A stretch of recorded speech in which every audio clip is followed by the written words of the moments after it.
Hello everybody, welcome to our channel, our health and wellness. So today we are going to discuss about life processes and life processes में आज हम discuss करेंगे one liners जो कि बहुत important हो जाते हैं और इस पे बेस्ड क्वेश्चंस एग्जाम्स में फ्रीक्वेंटली पूछे जाते हैं।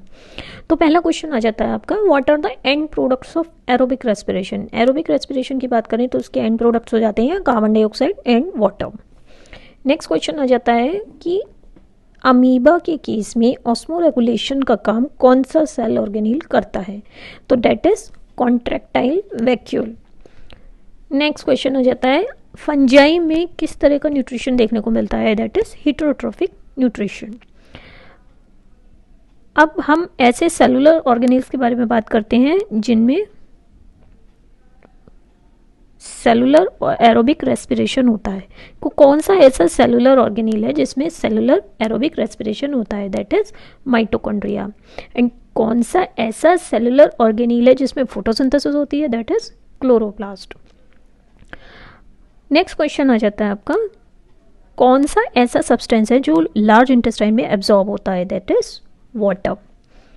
नेक्स्ट आता है क्वेश्चन, कौन सा रॉ मटेरियल है जिससे मॉलिक्यूलर ऑक्सीजन रिलीज होती है इन केस ऑफ फोटोसिंथेसिस, तो आंसर इज वाटर।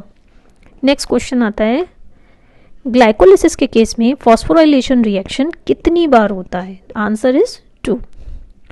डेंटिन क्या है, डेंटिन पार्ट ऑफ टूथ है जो कि इनेमल और पल्प के बीच में लाई करता है। आपको एमाइलोलिटिक एंजाइम्स कहाँ पर मिलेंगे, एमाइलोलिटिक एंजाइम्स मिलते हैं पेनक्रियाज एंड सलाइवरी ग्लैंड्स में। नेक्स्ट क्वेश्चन आ जाता है, ट्रैकिया को कोलैप्स होने से कौन बचाता है, तो ट्रैकिया के अराउंड इनकम्प्लीट कार्टिलेजिनस रिंग्स होते हैं जो कि उसे कोलैप्स होने से बचाते हैं। नेक्स्ट क्वेश्चन आ जाता है, कौन सी ऐसी फोर्स है जो कि एक बड़े पेड़ में ग्राउंड से लीव तक ट्रांसपोर्टेशन ऑफ वाटर को परफॉर्म करती है, तो that is transpiration pull and the cohesion of water molecules. Next question आ जाता है आपका, बोन मैरो में जो सेल्स बनती हैं वो कौन सी होती हैं, दैट आर आरबीसीज एंड डब्ल्यूबीसीज।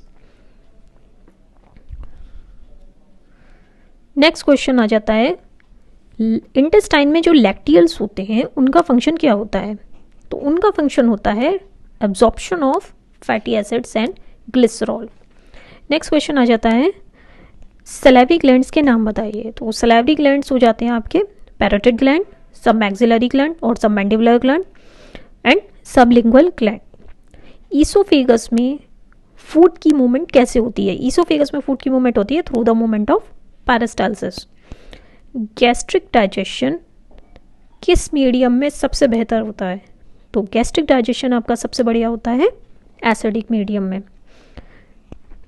नेक्स्ट क्वेश्चन आ जाता है, क्लोरोफिल कैसे एक्टिवेट होता है, क्लोरोफिल हमारा एक्टिवेट होता है जब उसे लाइट मिलती है।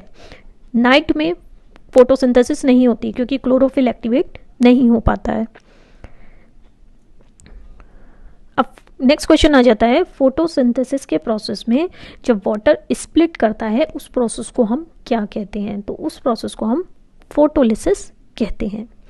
नेक्स्ट क्वेश्चन आ जाता है, artery, veins, arterioles and capillaries, इन सब में से कौन सा ऐसा पार्ट है जिसमें मस्कुलर वॉल्स नहीं होती, तो कैपिलरी ऐसा पार्ट है जिसमें मस्कुलर वॉल्स नहीं होती हैं।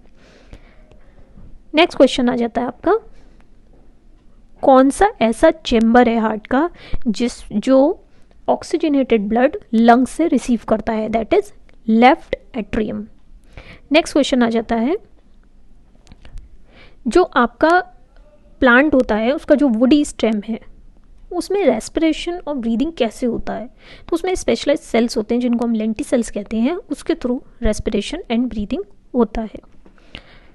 नेक्स्ट क्वेश्चन आ जाता है आपका, कौन सा ऐसा टिश्यू है जिसके थ्रू ट्रांसपोर्टेशन ऑफ वाटर होता है इन केस ऑफ प्लांट्स, तो ऐसा टिश्यू हो जाता है आपका जाइलम। नेक्स्ट क्वेश्चन आ जाता है, जब ग्लूकोज का एक मॉलिक्यूल ऑफ ग्लूकोज का एनारोबिक रेस्पिरेशन होता है तो कितने मॉलिक्यूल्स ऑफ एटीपी मिलते हैं, तो आपको 2 मॉलिक्यूल्स ऑफ ATP मिलते हैं in case of anaerobic respiration of 1 molecule of glucose. On the contrary अगर आप बात करेंगे एरोबिक रेस्पिरेशन के केस में, उस केस में एक ग्लूकोज मॉलिक्यूल से हमें 38 मॉलिक्यूल्स ऑफ ATP मिलते हैं। This is the difference and this is frequently asked in case of examinations. So that's all for the day. Thank you so much.